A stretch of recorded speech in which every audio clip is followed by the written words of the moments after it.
Pertempuran Stalingrad, sebuah pertempuran maha dahsyat antara pihak Nazi Jerman melawan Uni Soviet. Sans film pun pernah menceritakan kisah Stalingrad ketika kedua belah pihak memperebutkan sebuah gedung. Namun, ini adalah sebuah kisah dari film yang berjudul Stalingrad di tahun 1993. Sebuah kisah nyata yang berkisah dari sudut pandang tentara Nazi Jerman yang mengalami berbagai penderitaan ketika bertempur di tengah musim dingin yang sangat ekstrim, dan mereka selalu merasa was-was terhadap serangan dari pihak Uni Soviet. Baiklah sahabat Sans, tanpa berpanjang penjelasan, langsung saja kita masuk ke ceritanya. Namun sebelum itu, tak bosan Sans Film untuk memohonkan kebaikan hati kalian untuk menekan tombol like, subscribe, dan komentar manis kalian.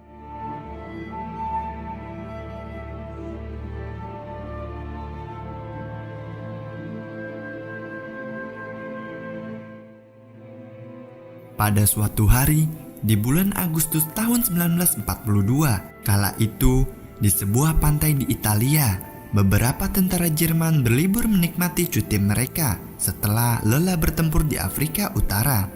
Di sana, ada dua orang prajurit yang bernama Rollo dan Reiser. Saat itu, mereka sedang bersantai menikmati liburannya. Tak lama kemudian, peringatan pembentukan formasi tempur berbunyi dan memaksa mereka semua untuk berkumpul. Dalam upacara itu, Rollo dan Reiser diperkenalkan pada komandan baru yang bernama Letnan Hans von Wisland. Ia adalah komandan di Peleton 1 Kompi 2. Saat itu, unit mereka akan segera dikirim ke front timur untuk berpartisipasi dalam peperangan dengan Uni Soviet merebut kota Stalingrad. Keberangkatan kereta pun tiba, membawa pasukan Jerman untuk menuju Stalingrad. Di dalam kereta, Letnan Hans sedang menulis surat untuk kekasihnya. Di situ juga terlihat beberapa prajurit yang begitu menikmati perjalanan mereka, tanpa ada satupun dari mereka yang merasa mabuk kendaraan. Tiba-tiba, Rollo mengajak taruhan kepada Letnan Hans. Ia mengajak pertaruhannya dengan 2 botol air. Taruhan siapa yang bisa keluar dari pertempuran itu hidup-hidup. Letnan Hans juga baru kali pertama bertempur di garis depan, dan tanpa berpikir panjang, ia pun menyetujui taruhan tak berarti tersebut. Singkat cerita, kereta mereka telah sampai pada tempat tujuan. Pemandangan tak menyenangkan pun terlihat oleh mereka. Di sana, terlihat beberapa tentara yang terluka akibat dari pertempuran yang sebelumnya. Pada malam harinya, ketika Letnan Hans sedang berjalan, ia melihat seorang prajurit yang sedang memukuli tawanan perang. Karena merasa kasihan, ia pun berusaha untuk menghentikannya, tetapi Letnan Hans malah menjadi sasaran perwira itu. Ia dipukul hingga jatuh ke tanah yang becek dan berlumpur. Letnan Hans pun tak terima dengan sikap bawahannya yang sangat tak disiplin. Lalu, ia mengajukan protes kepada Kapten Heller. Namun, dengan sombongnya, sang kapten malah mengacukan dan mentertawakan Letnan Hans. Pada keesokan paginya, para tentara Jerman terlihat sedang bernyanyi membangkitkan semangat dan dilanjutkan dengan berdoa bersama. Saat itu, Letnan Hans harus bertemu dengan seorang perwira yang lain, dan ia mencoba melaporkan kejadian tak menyenangkan tadi malam, dan lagi-lagi perwira itu pun mengabaikannya.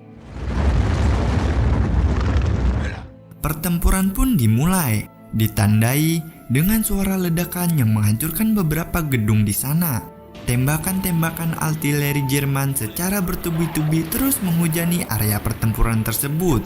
Kini, peleton Kapten Hans harus bergabung dengan kompi yang dipimpin oleh Kapten Hermann. Kapten Hermann ingin bertempur secara diam-diam. Ia pun memberitakan pasukannya agar tetap hening supaya tidak diketahui oleh musuh. Diketahui, tujuan serangan mereka adalah sebuah pabrik yang dicurigai sebagai tempat persembunyian tentara Soviet. Para prajurit itu pun bergerak dengan perlahan. Mereka mengendap-endap menuju lokasi agar tidak menimbulkan suara. Tapi tiba-tiba, salah satu prajurit bernama Velman secara tak sengaja menekan pelatuk senjatanya hingga menimbulkan suara tembakan. Dan karena hal itu, pihak musuh langsung bersiaga dan mengetahui posisi para tentara Jerman. Lalu mereka menembaki para prajurit Jerman dengan senapan mesin dan pertempuran pun terjadi.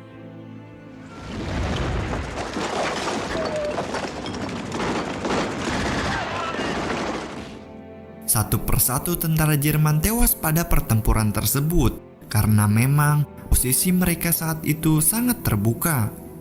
Dan di situ mereka hanya memiliki sedikit tempat untuk berlindung. Pasukan Jerman di situ benar-benar tak bisa berbuat banyak dan hanya bisa menahan serangan senjata mesin pihak Uni Soviet. Kapten Hermann pun cerdik. Ia memerintahkan pasukannya melemparkan beberapa bom asap agar posisi mereka menjadi tak terlalu kelihatan dan samar. Kemudian, Kapten Hermann memerintahkan Velman untuk membayar kesalahannya. Ia harus maju ke depan untuk menghancurkan senjata mesin milik Soviet dengan granat. Velman segera berlari membawa granat tangannya. Ia ditembaki secara bertubi-tubi, namun ia masih bisa lolos dari semua tembakan itu. Dan ketika sudah dalam jangkauan, granat pun dilemparkan oleh Velman tepat ke arah senjata mesin tersebut. Namun, ia harus tewas menelan beberapa tembakan yang tepat mengarah ke tubuhnya. Sesaat sebelum granat itu meledak.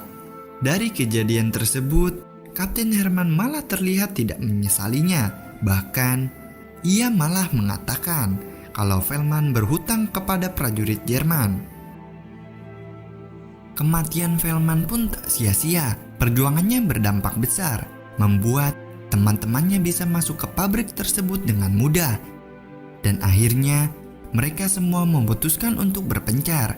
Rollo berkata kepada GG untuk mengcovernya dan menembak apapun yang bergerak. Namun, GG yang ketakutan dan grogi malah kaget dan menembak temannya sendiri hingga tewas. Saat itu juga, prajurit Soviet malah menemukan GG yang sedang menyesali perbuatannya. GG pun spontan meminta kepada tentara Soviet untuk mengakhiri hidupnya karena ia merasa dirinya tak berguna setelah menembak temannya sendiri. Namun, hal yang sama juga terjadi kepada prajurit Soviet. Mereka terlihat takut untuk membunuh. Bahkan, mereka meminta GG untuk menyerah daripada harus menembaknya. Karena mereka lengah, posisi menjadi berbalik dan membuat tentara Soviet jadi terkepung oleh beberapa tentara Jerman, yang termasuk Rollo dan Reiser, dan berakhir dengan terbunuhnya pria malang asal Soviet tersebut. Pertempuran pun terus berlanjut. Tentara Jerman kini berusaha untuk maju menyerang ke dalam pabrik tersebut. Saat itu, mereka menggunakan tong minyak untuk meledakkan pertahanan tentara Soviet. Gedung itu pun berhasil diledakkan. Namun, masih menyisakan satu prajurit Soviet. Pria besar itu berhasil selamat, meski ia mendapatkan luka bakar yang cukup parah di wajahnya. Letnan Hans yang melihat pria besar itu begitu ketakutan. Dengan perasaan ragu, ia pun lalu menembaknya. Tapi lagi-lagi, pria besar tersebut tak kunjung mati. Namun dengan tiba-tiba, tentara Jerman gemuk memukulnya dari belakang, dan akhirnya pria Soviet berbadan besar itu pun tewas. Banyak sekali korban di dalam pertempuran itu, termasuk korban dari peleton Letnan Hans, dan kini prajurit Jerman hanya tersisa 62 orang saja dari jumlah sebelumnya yang mencapai 400 orang, karena sedikitnya jumlah mengakibatkan mereka semua terkepung di dalam sebuah gedung reot. Saat pertempuran sedang berhenti sejenak, tiba-tiba seorang pasukan bernama Muller memulai tembakan ke arah persembunyian musuh yang memang berada tepat di depan mereka. Ternyata Soviet berusaha menolong salah seorang tentara mereka yang terluka, dan lalu Letnan Hans pun meminta perundingan kepada musuh untuk melakukan gencatan senjata singkat yang bertujuan untuk mengambil prajurit yang terluka. Dan hal itu justru dibantah oleh Muller. Dia mengatakan jika negosiasi dengan musuh itu dilarang. Beruntung, Reiser menyela dan mencekik Muller agar ia diam dan menghentikan perdebatan itu. Lalu, Letnan Hans dan Reiser yang menjadi sukarelawan, mereka berdamai sebentar dan ingin membawa prajurit yang terluka, dan disusul oleh tentara Soviet yang muncul secara bersamaan. Namun, secara tak terduga, muncul seorang anak kecil dari pihak Soviet. Ia berlari ke arah prajurit yang terluka untuk menenangkannya. Saat berdekatan, Reiser pun bertatapan dengan prajurit Soviet dan uniknya mereka bertukar makanan satu sama lain. Tapi sialnya, ketika akan beranjak dari tempat itu, Muller malah melanggar perjanjian dan melepaskan tembakan kepada kedua prajurit Soviet. Baku tembak pun terjadi tak terhindarkan dan menyebabkan anak kecil itu dibawa oleh Letnan Hans. Untungnya, tidak ada korban dalam insiden itu. Letnan Hans yang telah kembali dengan selamat mengancam akan menghakimi Muller, tetapi justru Muller balik mengancam akan menceritakan kepada atasannya karena Letnan Hans telah melakukan negosiasi ilegal dengan pihak musuh. Reiser yang terpancing emosi kemudian melakukan hal yang tak sopan untuk mempermalukan Muller. Pada esok paginya, tentara Jerman masih bertahan di gedung itu. Mereka tak bisa berbuat banyak karena gerakan mereka selalu dipantau oleh sniper Uni Soviet. Beberapa waktu kemudian, datang seorang utusan dari pihak Jerman yang membawa makanan dan beberapa surat untuk para prajurit. Letnan Hans selalu memberikan makanan kepada anak kecil itu, tetapi ia hanya diam saja. Beralih keluar gedung, saat itu Rollo melihat ada seorang ibu yang sedang menggendong anaknya. Mungkin saat itu ia mencoba menyelamatkan diri jika nanti pertempuran akan mulai kembali. Di dalam gedung, anak kecil itu pun kembali mau berbicara setelah ia melihat foto kelinci yang ada di potret milik Reiser. Ia pun mencoba menjelaskan kepada Reiser menggunakan bahasa Jerman. Ia mengatakan kepada Reiser bahwa pekerjaannya adalah tukang semir sepatu. Ia berkata bisa memperbaiki sepatu Reiser yang sudah rusak. Prajurit Jerman yang sedang berlindung tiba-tiba dikejutkan oleh serangan dari Soviet.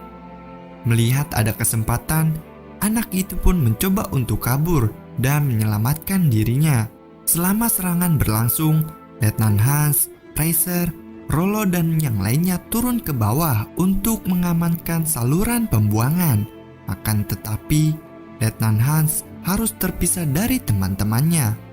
Lalu, ia pun menangkap seorang wanita tentara Soviet yang bernama Irina saat ia sedang menarik mayat seseorang. Irina yang takut dengan todongan senapan mencoba menawarkan Letnan Hans mengantarnya ke tempat yang lebih aman. Tapi saat Letnan Hans sedang lengah, ia didorong oleh Irina hingga jatuh ke dalam air dan Irina pun kabur. Beruntungnya, Reiser datang di waktu yang tepat dan menyelamatkan Letnan Hans dari dalam air. Mereka pun melanjutkan perjalanan. Lalu, mereka bertemu dengan Rollo dan GG tanpa WP. Sesaat kemudian, keempat tentara itu mendengar teriakan Hans Emigols yang ternyata ia terkena ranjau yang mengakibatkan kakinya harus terputus. Singkat cerita, Emigols dibawa ke pusat pengobatan. Ia pun terdengar menjerit kesakitan akibat lukanya. Reiser mulai kehilangan kontrol, lalu mengancam petugas medis dengan senapan agar ia dapat segera mendapatkan perawatan. Dokter pun kemudian menyuntikkan sesuatu kepada Emigols. Tak lama, Emigols pun langsung meninggal. Kapten Heller terpaksa menahan mereka karena laporan yang sebelumnya ada prajurit yang bentrok dengan Letnan Hans mengenai masalah negosiasi dengan Soviet dan ancaman bawahannya kepada dokter. Mereka semua terlihat dihukum untuk membersihkan ranjau darat yang tertutup oleh salju, termasuk seorang perwira yang bernama Otto. Kala itu, pasukan Jerman sudah dikepung selama 6 minggu oleh Soviet. Dan lebih parahnya lagi, musim dingin yang brutal juga telah tiba. Waktu pun berganti malam. Kapten Hermann menugaskan batalionnya yang diberi hukuman untuk melaksanakan tugas tempur besok, termasuk beberapa perwira seperti Otto yang tadi siang sudah dipermalukan membersihkan ranjau. Kapten Hermann memberitahu jika Soviet sudah sangat ingin mengusir mereka dari tempat itu. Semua prajurit yang mendapatkan hukuman diperintahkan menjaga garis depan dengan cara apapun. Dijelaskan di sini, jika mereka semua berhasil mengalahkan pasukan Soviet besok, mereka semua akan dibebaskan dari hukuman dengan cara yang terhormat. Tapi para prajurit berpikiran beda. Mereka menganggap itu sama saja dengan bunuh diri. Namun apa daya, mereka semua tidak memiliki pilihan lain selain maju ke garis pertempuran di depan. Singkat cerita, semua prajurit dinaikkan ke atas truk yang membawa mereka ke lokasi pertempuran. Di perjalanan, rombongan melihat sekumpulan pria yang sedang membakar tumpukan mayat. Pada esok harinya, semua prajurit telah bersiap pada posisinya masing-masing. Mereka juga telah membuat lubang-lubang sebagai pertahanan. Pasukan Letnan Hans diperintahkan untuk mempertahankan posisi arah jalur tank. Di kejauhan, terlihat kendaraan lapis baja Soviet yang kian mendekat. Tembakan anti-tank dikeluarkan untuk mengawali pertempuran. Serangan demi serangan terus dilancarkan pasukan Jerman dan berhasil menewaskan beberapa prajurit Uni Soviet, termasuk tanknya.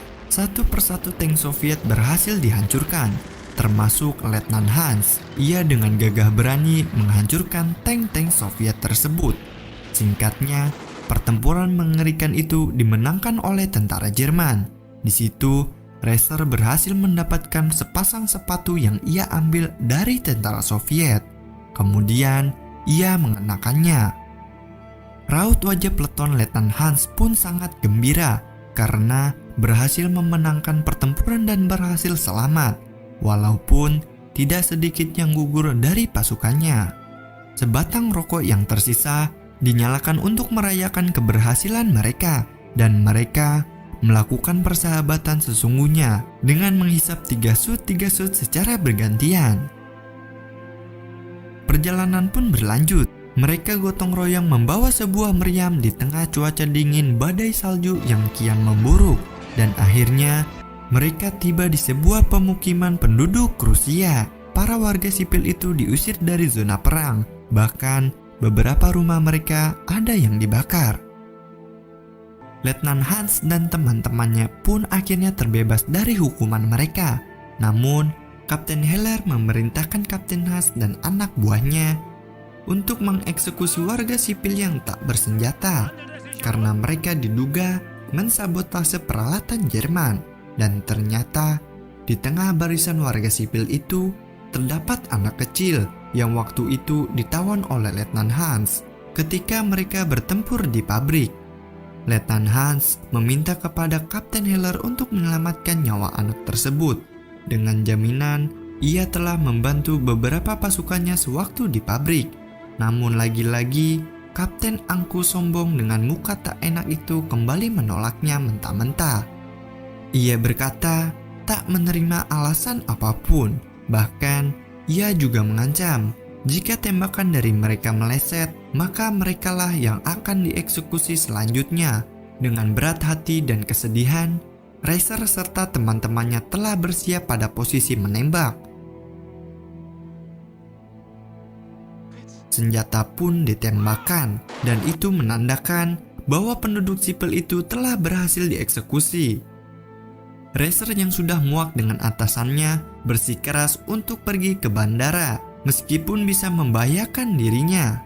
Sesaat sebelum Reiser pergi, GG dan Letnan Hans memutuskan untuk ikut bersama Reiser ke bandara, meninggalkan Rollo dan Otto. Akhirnya, mereka bertiga pun pergi untuk melakukan perjalanan.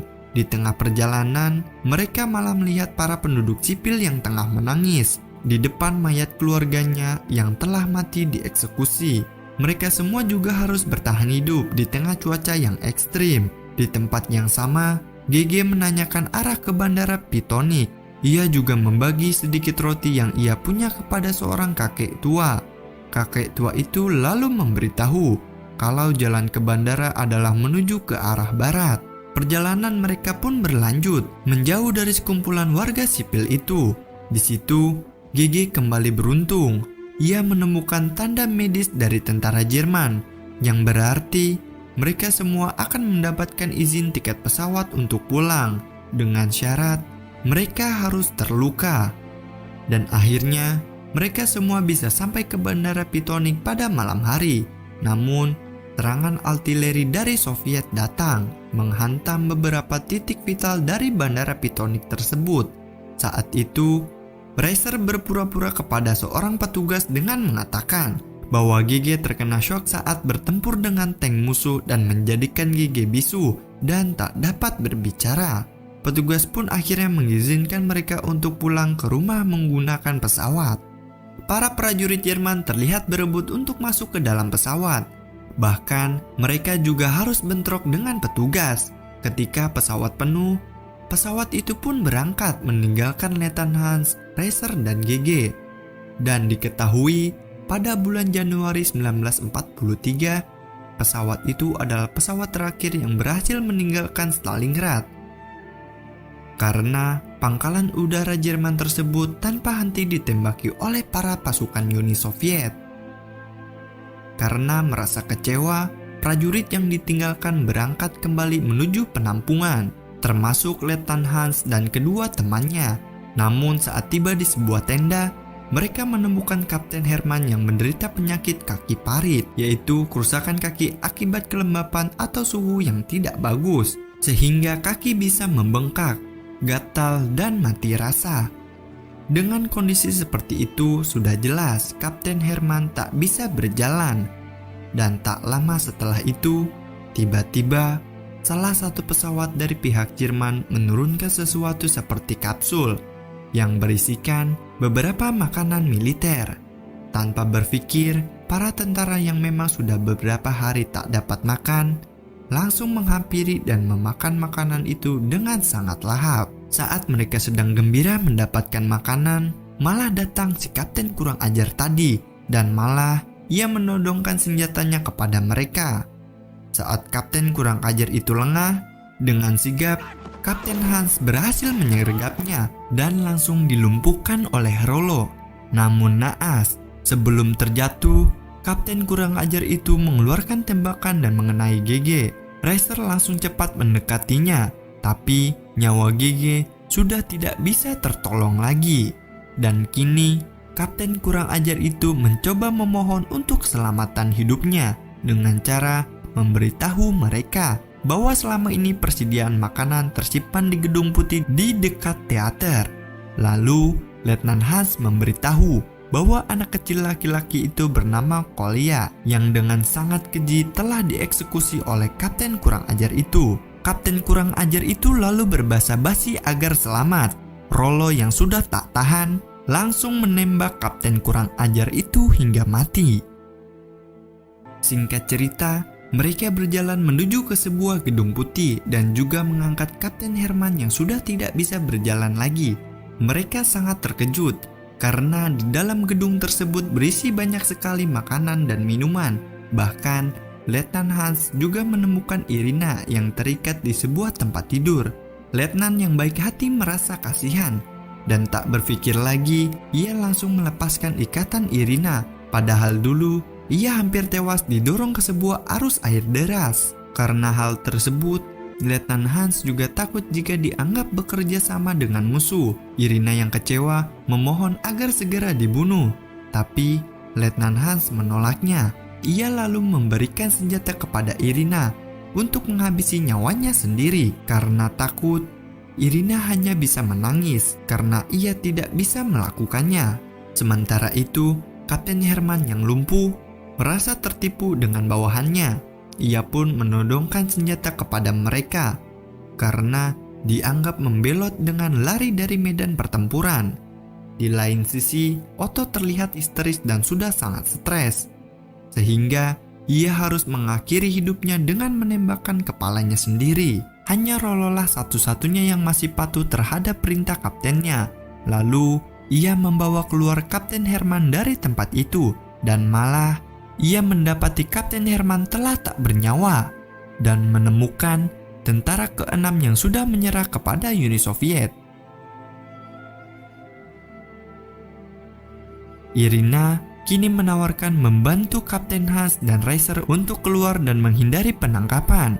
Mereka pun akhirnya keluar dari tempat itu. Lalu mereka kembali berjalan di salju yang sangat dingin dan nampak sudah sangat kelelahan.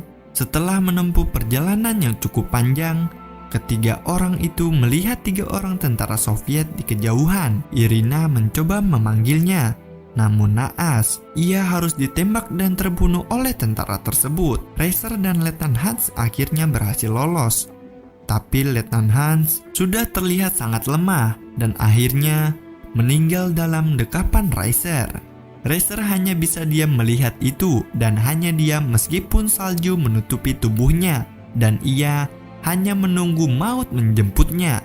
Dan kisah pun selesai. Demikianlah kisah dari film bagus Stalingrad. Semoga bisa menghibur di waktu santai kalian. Terima kasih kepada yang telah sabar menontonnya hingga akhir. Mohon maaf apabila saya banyak kekurangan dalam menceritakan. Dan kita bertemu lagi di video menarik selanjutnya. Dan sampai jumpa.